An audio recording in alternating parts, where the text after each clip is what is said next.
नमस्ते दोस्तों, स्वागत है आपका हमारे यूट्यूब चैनल लल्लन टॉप किस्से में। शनिवार 7 अक्टूबर 2023 इजराइल पर 20 मिनट के अंदर करीब 5,000 रॉकेट दागे गए। इजराइल को झकझोर देने वाला ये हमला फिलिस्तीन के आतंकी संगठन हमास ने किया था। ठीक योम किपुर युद्ध के 50 साल एक दिन बाद ये हमला उसी तर्ज पर किया गया। इस हमले में 1400 से ज्यादा इजरायली लोग मारे गए। विशेषज्ञ इसे इजराइल की खुफिया और विशेष अभियानों के लिए संस्थान मोसाद की विफलता मान रहे हैं। आज हम इजराइल की राष्ट्रीय खुफिया एजेंसी मोसाद के बारे में बात करेंगे। मोसाद का हिब्रू अर्थ है खुफिया और विशेष अभियानों के लिए संस्थान। मोसाद दुनिया की सबसे कुशल और गुप्त खुफिया एजेंसियों में से एक है। इसकी स्थापना 1949 में हुई थी और इसका मुख्य उद्देश्य इजराइल की राष्ट्रीय सुरक्षा को खतरा पैदा करने वाले तत्वों को खत्म करना है।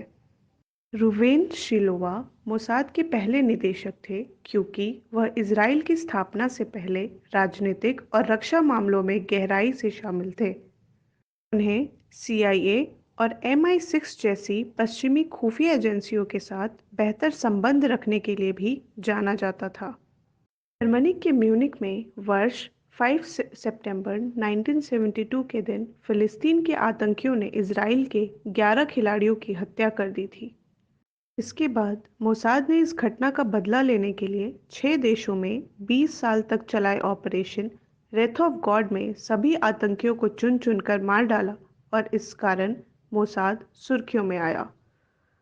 रोम में मोसाद ने मास्टरमाइंडों में से एक वेल ज्वेटर नाम के एक फिलिस्तीनी की उसके शरीर पर 11 गोलियां मारकर हत्या कर दी।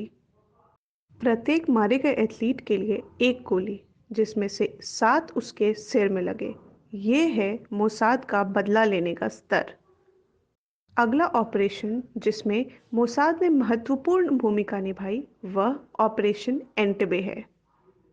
मोसाद ने उन सभी बंधकों का इंटरव्यू लिया जिन्हें आतंकवादियों ने मुक्त कर दिया था और हमले की योजना को अंजाम देने के लिए स्थिति का विश्लेषण किया जो अंततः सफल रही।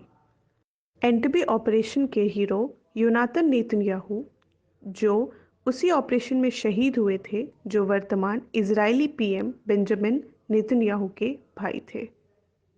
मोसाद ने अपने प्रमुख दुश्मन देशों इराक, सीरिया और ईरान के परमाणु कार्यक्रमों को अस्थिर करने में बहुत महत्वपूर्ण भूमिका निभाई। मोसाद की उच्च स्तरीय जासूसी के कारण ही इजराइल इराक में सद्दाम के परमाणु अड्डे पर बमबारी करने में सक्षम था। मोसाद तब विवादास्पद हो गया जब वर्ष 2002 में मीर डेगन ने निदेशक का पद संभाला। डेगन के लोग अपने दुश्मन देशों में बहुत सक्रिय थे, जिससे उन्हें सीरिया और ईरान के परमाणु कार्यक्रम के बारे में जानकारी मिलती थी। उत्तर कोरिया में सीरियाई वैज्ञानिक पर मोसाद की हनी ट्रैप ने कोरियन और सीरियन न्यूक्लियर रोमांस की पूरी कहानी बता दी। ईरान के परमाणु कार्यक्रम में 1 दशक की देरी का मुख्य कारण मोसाद है। मोसाद ने ईरान के 6 से अधिक परमाणु वैज्ञानिकों की हत्या की। मेयर डेगन को दुश्मन देशों को अस्थिर करने में उनकी प्रमुख भूमिका के लिए मीडिया का ध्यान नहीं खींचने और चुपचाप अपना काम करने के लिए किंग ऑफ शैडोज कहा जाता था। यह भी कहा जाता है कि ईरानी अपने भीतर डेगन के लोगों के होने के डर से अपनी टीम के भीतर जानकारी देने से डरते थे। वह दुश्मन के लिए मेयर डेगन था।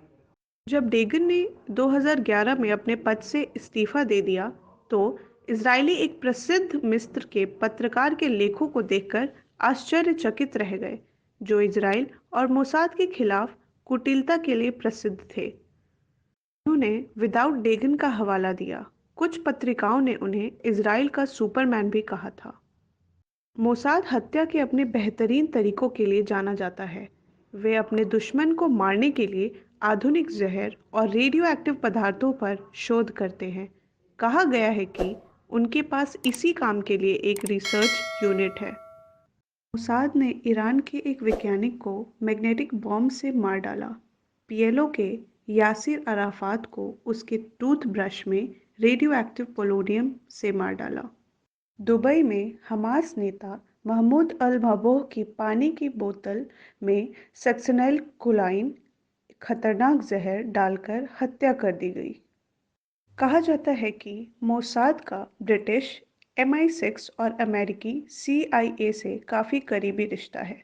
एक बार जब डेगन से उनके ही इजरायली एजेंट ने पश्चिमी एजेंटों के साथ सीक्रेट साझा करने के लिए सवाल जवाब किए, तो डेगन ने जवाब दिया, चुप रहो, उनके साथ काम करो।